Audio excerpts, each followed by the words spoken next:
Only in America. Only in America. Only in America. Only in America. Only in America. Only in America. Only in America.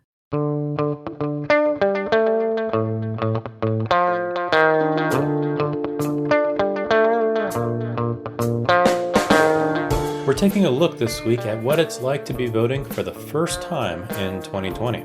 But to be honest with you, even from 10 years ago, personally, I can tell you that I didn't see as many Spanish-speaking people engage in the voting process as they are now. I see it a lot now, even them calling, wanting to find out what happened to my voter card, where do I go vote, or just in general when I do outreach programs with like Carecen or Carlos Rosario, people are really, you can tell they're really interested. So they don't just become citizens and kind of forget to register to vote. No, I've noticed that they really want to be engaged and they come out to vote as well. I think when you're an immigrant and you're unfamiliar with how things work in a country and what that political process is, what are the steps, I think it's intimidating. And I think I would say that's how I felt. But I think if you want to commit to living in this country and you want to be an active citizen, I think that it is important to go through the naturalization process so that you can feel, even though we're all like one little drop in the water, one individual, I think collectively we can be part of something bigger. And I think that's what's important. From the National Immigration Forum, I'm Ali Noorani, and this is Only in America. With less than 1 week to go until Election Day, stories of long lines and enthusiastic voters are to be found at every turn. For newly naturalized citizens, that enthusiasm is increased by a long and costly process.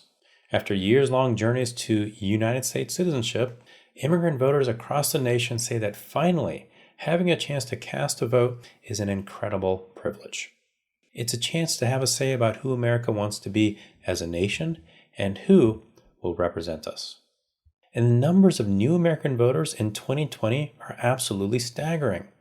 Back in February of this year, the Pew Research Center predicted that immigrants would constitute roughly 10% of the nation's overall electorate, following the naturalization of about 834,000 people in 2019, an 11-year high.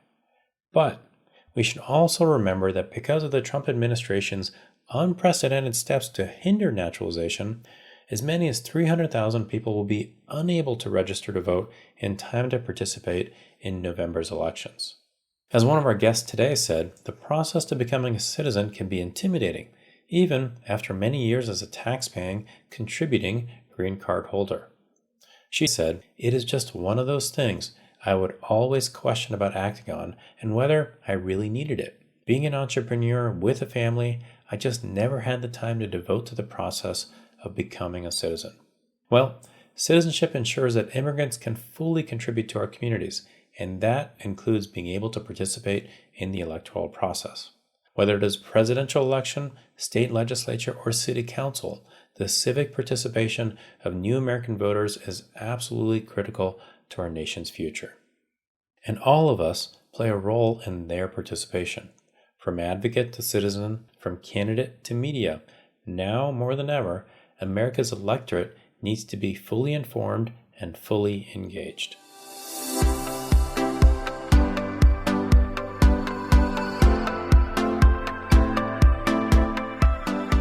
Looking for more in-depth conversations on immigration?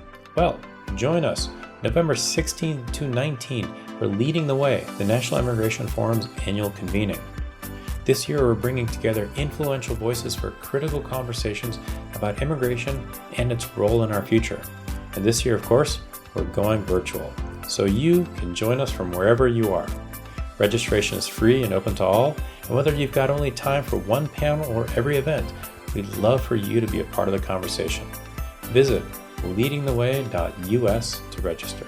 We want to tell you about a new podcast called To See Each Other. To See Each Other is a documentary series that complicates the narrative about rural Americans in our most misunderstood and often abandoned communities. Host George Gohl, a leading grassroots organizer, travels to Michigan, Iowa, New Jersey, North Carolina, and Indiana to reveal how small-town folks are working together in fights for everything from clean water and racial justice to immigration rights and climate change. The show believes that when we see each other, we'll understand that we can never give up on each other.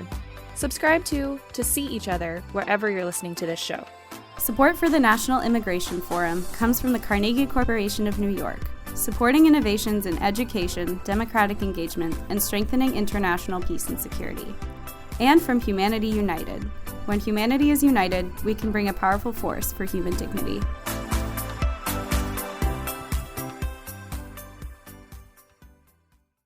Today, we'll hear about the stories of two recently naturalized U.S. citizens who are voting for the first time. One person spoke to me about her own experience, and one spoke to me about her father's experience. Both talked to me about what civic engagement means to them in 2020. My first guest is Karla Garcia, who works at the D.C. Board of Elections. Karla leads voter education workshops in immigrant communities in Washington, D.C., including how to register and how to use voting machines. This year, her work has become even more personal as she took her father to vote for the first time. He became a U.S. citizen this year through the National Immigration Forum's New American Workforce program. New American Workforce partners with businesses to create solutions for immigrant integration at the worksite. The program also partnered with the D.C. government to help eligible immigrants navigate the citizenship process. Karla told me about what she's seen in her work with immigrant communities and what it was like taking her father to vote for the first time in this year's primary election. Karla, thank you so much for joining me in what is a very, very busy and very, very exciting time. So before we start talking about your father, tell me a little bit about yourself and how do you find yourself doing what you do today? Good afternoon. This is Karla Garcia. I'm from Honduras. My father and I actually came to the United States when I was about 10 years old in the 1980s. I went to school here. I learned the language and I started looking for work. And about 22 years ago, I ended up starting to work for the District of Columbia Board of Elections. And it has been a very rewarding experience for me personally, to my family, and I'm just, able to help a lot of people that have gone through the same process as me. So I think when you make it personal, it becomes a little bit more comfortable for folks to also want to register to vote and to vote. So, yep, 22 years, I'm still here at the District of Columbia Board of Elections. So you're going to have a very busy week because we're talking the day before early voting starts, and I really appreciate you taking a few minutes. So one of the people that you have been working with and helping through this process to naturalize and to get ready to vote is actually your father. Yes, sir. So tell me a little bit about kind of why he made the decision to become a United States citizen after so many years. Well, I think probably just from listening to the news and maybe not feeling as secure to have a green card as maybe was in the past. I've had this conversation with her many times. He was the only one in our family that had not become naturalized. My mother and I actually became citizens at the same time, and we were sworn in as U.S. citizens on the same day, but he was just always holding back. But, in the last couple of years, I think just with how things have been, I think he really was like, okay, maybe this is something I should do. So he started by saying, well, can you get me the questions for the citizenship so he could start studying. And my father is very limited in his reading and writing and not fluent really with English. And then the mayor here of the District of Columbia had made an announcement, I want to say on television or on the radio, and he heard about it. That included the National Immigration Forum, and they will, assist with the payment of the application and also help him with the application process. So he was like, "Can you please find out about it?" And that's where it all started. It's, I found out about it. I made the appointment to him, and I guess the fact that it was an application fee that was paid for was really probably more of an incentive to him than than anything else. Yeah, yeah. And so how did he feel kind of going through the process? And, describe to me that moment when he took the oath to become a citizen. Oh, he was really, really, really excited, and we had a lot of friends that came in. So he felt, he's a very shy guy. He's not used to so many people giving him so much attention. So, he was smiles, and he was like, oh, like just finally, he's like, now I can get my passport. I'm like, he doesn't ever go out of the country. So, but that's the first thing he said. Yeah, now I can, get my passport. And yeah, it was just a very exciting moment. And of course, the agency that I work for does voter registration for naturalization ceremony. So, we got to speak to people from my office there, and the legal women voters were also there doing voter registration. So it was a very exciting moment for him and for our family for him to become naturalized. So as you've been working for the Board of Elections, you said, what, 22 years? Yes, sir. How have you seen the engagement of new citizens? I mean, when you were started doing this work 20 plus years ago, what were people saying at that point when they were first time voters versus now? Or is there even a difference? Oh, yes. First of all, here in the District of Columbia, I'm not sure what it is now, but back then, you didn't have to be a U.S. citizen to work in the D.C. government. When I started working for the D.C. government, I was only a green card holder. I wasn't a citizen, so I became a citizen while I was working for the Board of Elections. So to me, it was like, wow, I'm doing this work and I can't vote. So it was like, let me just get to it. And that's when I started, to do my application and my mother to become a citizen. But to be honest with you, even from 10 years ago, personally, I can tell you that I didn't see as many Spanish speaking people engage in the voting process as they are now. I see it a lot now, even them calling, wanting to find out what happened to my voter card, where do I go vote, or just in general, when I do outreach programs with like Carecen or Carlos Rosario, people are really, you can tell they're really interested. So they don't just become citizens and kind of forget to register to vote. No, I've noticed that they really want to be engaged and they come out to vote as well. It's so exciting these days.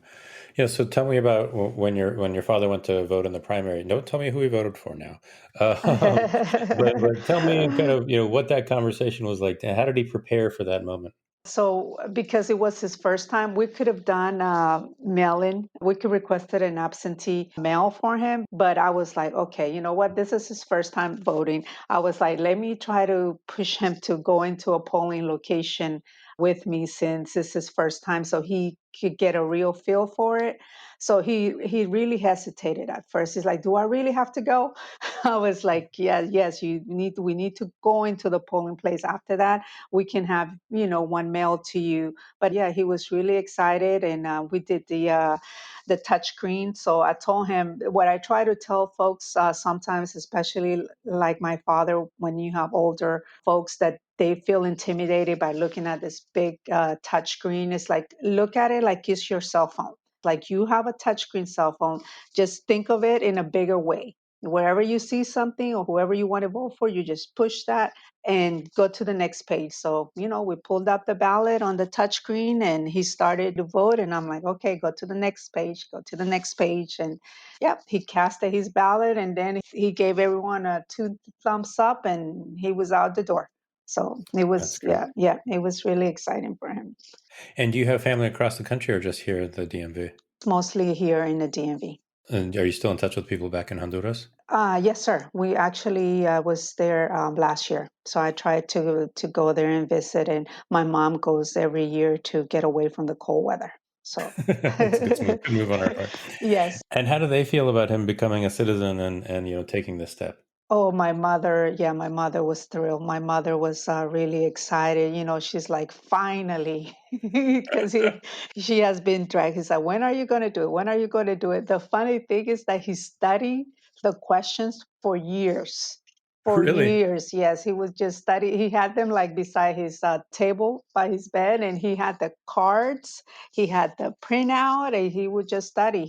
When he went for his interview, I want to say that it was 6 out of 10 questions that they asked, and he got the first 6 correct, so he didn't have to go any further.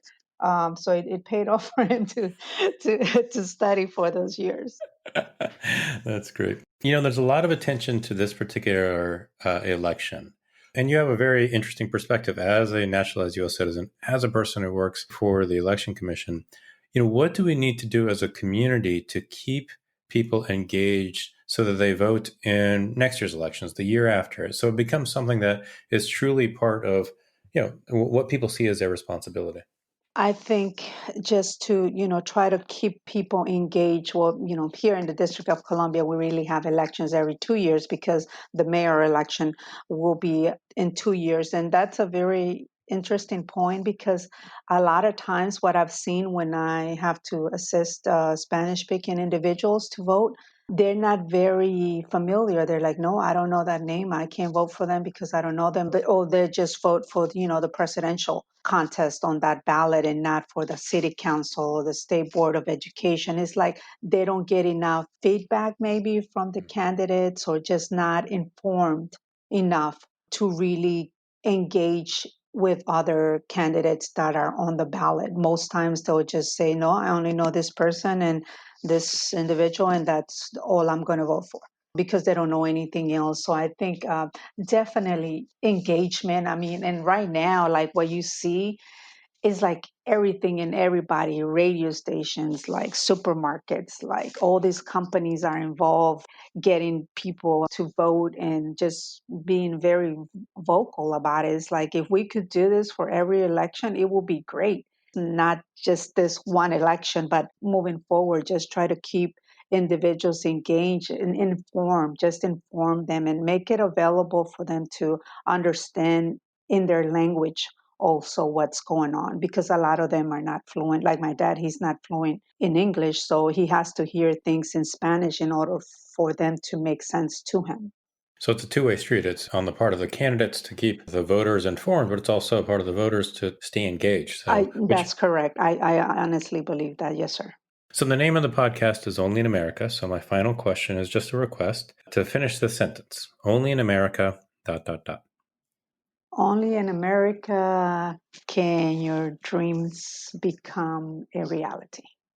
Thank you so much, Carla. And thank you so much for what you do, making sure that our democracy is open to all citizens. So thank you. Thank you, sir. Take care. My next guest also knows firsthand about what it's like to vote for the first time after living in the U.S. for many years. Ambika Prakash is an entrepreneur who's also based in the D.C. area. In 2010, she and her husband founded 82 Degrees, a social impact design firm. Ambika became a U.S. citizen in January after living and working in the U.S. for more than 20 years. She also participated in a New American Workforce through the forum to become a citizen. She told me about her journey through the naturalization process and her perspective on being able to vote for the first time in the United States. Ambika, thank you so much for joining. How do you find yourself in Washington, D.C.? I grew up in New Delhi and lived a good chunk of my life there. And in my early 20s, I had the opportunity to go study abroad in France as I won a scholarship from the French embassy. It was a cultural exchange program. So that was my first step out of the country. And while I was studying in France, one of my uncles, my father's brother, younger brother, who lives in the United States, he invited me to come to the US while I was, I was like, oh, you're already halfway across the world. Do you want to come explore what it's like here? And I thought it was a really unique and interesting opportunity. And, I definitely am one to seek opportunities and try to push myself out of my comfort zone. So I applied for my visa while I was there. He sponsored me to come. And after I was in undergrad for 1 year here, I decided that I wanted to explore staying here. And they supported that decision for me to continue my education here. And that was how I got here. Got it. So you became a citizen when? Just this year. Just this year, really? Yep. And after how many years in the States? 20. 20. Yeah, I came, I remember distinctly right before Christmas in 99, because I remember when I got to my uncle's house, my cousins were there and the Christmas tree was up, and I sort of like will never forget that. And they had presents for me. And I was like, wow, this is like very different. And it was very cold. I remember that. And when I had left home, I had only packed, for 3 months. And so it was just, I never packed for winter because I had left sometime in September or so, or August from India. And so I remember everything there seemed very distinct because it was cold and it was winter. And yeah.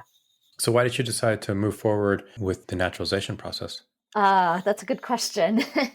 So, decided to move forward. One, I had family who had been encouraging me to just apply. They're like, well, you're not really going to go back. So what are you waiting for? But then really what prompted it is just the current political situation and the uncertainty around immigration reform, the way immigrants are being treated in this country. And I have a family, I have a husband, I have 2 kids, and I also have a business here. So my life is really here. And my husband found this workshop that obviously was organized here in DC by the mayor's office, but then also with the National Immigration Forum. And he encouraged me to go attend it. And he actually came with me, which was really nice. So we took some time off from work and we went to the workshop together because he really felt strongly about not putting this off. And with this encouragement, we went and attended the workshop and, learned more. But more importantly, I think having my life here now with my family and work, and then also just realizing that there is no more important time to make sure that we're not separated by any possible chance with, how things stand politically right now. So that's what really spurred me to move forward and take that step. So when you took the oath of citizenship, what was going through your head at that point? I think I was beginning to feel like I'm starting a new chapter in my life. I think to some extent there were a lot of emotions about my own cultural identity of being an Indian, of having grown up in India and what that means and how that is still important to me as I take this oath and become a citizen in this country. So I think there was a little bit of that. There was definitely this strong emotional, not reaction, but feeling towards the fact that, my husband and both my kids were with me at the oath, and the importance of us feeling more bonded as a family. And then, of course, knowing that this is an election year and that hopefully I can be part of changing the future. So how are you looking at not only the election differently as a citizen, but just this idea of civic engagement? I mean, does it take on a different meaning for you now? It definitely takes on a different meaning for me. I have been very civic minded from a fairly early point in my life. I was trained as an advertising designer, and very early in my first job in India in an ad agency knew that I didn't want to be selling commercial products, and that I had the power to use my skills to create change. So that happened very early for me. And I have, since then taken a long way, a circuitous way to get to where I am, at least in my work, to know that, we can actually, as a designer in the studio that did this social impact studio that we started, that we have the opportunity to use our skills to create change. And so I think when you ask me, what does civic engagement mean to me? I think it means to do the work and to amplify the work of others that are working towards social, political, cultural change, and really fighting for basic human rights and decency. And I think that is what's really important for me, not only in my own life, but also creating that opportunity through my work. And sorry to go back to the oath ceremony. What was the reaction of your kids? It was funny. My kids are very small. I have a 5-year-old and at that time, not even a 1-year-old. And actually, my 5-year-old, I tried to explain to him why this was important because, we had to get up really early and, all of that. And he was just like, why are we doing this? And I said, this is a really important day for Mama. And I explained what that meant. And for days after that, he said, Mama, you're a citizen of this country now. And I said, yes, I am. And he said, and you get to vote now. And I said, yes. And I'm not really sure how much he understood what that meant. But just the fact for days after that, he kept bringing it up and that you get to change, like you get to choose a new president. You choose a good president now, Mama. I said, yes, because you can do that. Like it was all on me, like I was going to vote and change the president. And I said, yes, you're right. That's Mama's job now. And that is very important. So, yes. No pressure whatsoever there. Yeah, right. It's amazing. The unfiltered, unbiased, uncoached responses that you can get from kids, I think just like, it's refreshing. That's fantastic. And so let's say somebody's listening to this, they have their green card and now they're trying to decide, okay, are they going to go through with naturalization? What's your message to them? I think if you want to be part of change and you want to have a voice, I think that it's important to go through the process and not to be intimidated because there are resources out there that help, for people to help immigrants to, get them the right resources and coaching so that they can go through this process in a much more manageable manner. I think when you're an immigrant and you're unfamiliar with how things work in a country and what that political process is, what are the steps, I think it's intimidating. And I think I would say that's how I felt. But I think if you want to commit to living in this country and you want to be an active citizen, I think that it is important to go through the naturalization process so that you can feel, even though we're all like one little drop in the water, one individual, I think collectively we can be part of something bigger. And I think that's what's important. Fantastic. And one last question for you. So the name of the podcast is Only in America. So the request is just to finish the sentence, only in America, ... Only in America can people like myself and other immigrants still come and create a new life or create a life for themselves in a way that they may not have ever imagined. But I will say you have to look through the clutter and stay focused on that vision that you have for yourself. And I think only in America, you can work hard and get to what you want to get to. Spoken like a true design person. Get through the clutter. I'm sorry, this wasn't as articulate as I would have liked, but It was perfect. It was perfect. It was perfect. Ambika, thank you so much. I really, really appreciate you sharing your story and making sure that you're going to represent your 5-year-olds at the voting booth this year. Absolutely. Thank you. Thank you for taking the time to talk to me today.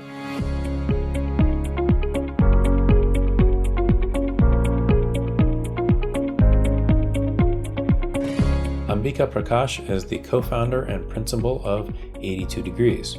Karla Garcia works at the DC Board of Elections. You can learn more about both of them and New American Workforce at our website, immigrationforum.org. Stay tuned this coming Wednesday for my conversation with Nancy Jiyun Kim, author of The Last Story of Mina Lee. I just finished reading it the other day and I absolutely loved the book. If you like what you hear, subscribe to Only in America wherever you're listening to this episode. Only in America is produced and edited by Joanna Taylor, Megan Wetmore, and Becca Wall. Our artwork and graphics are designed by Carla Leha. I'm Ali Narani, and I will talk to you next week.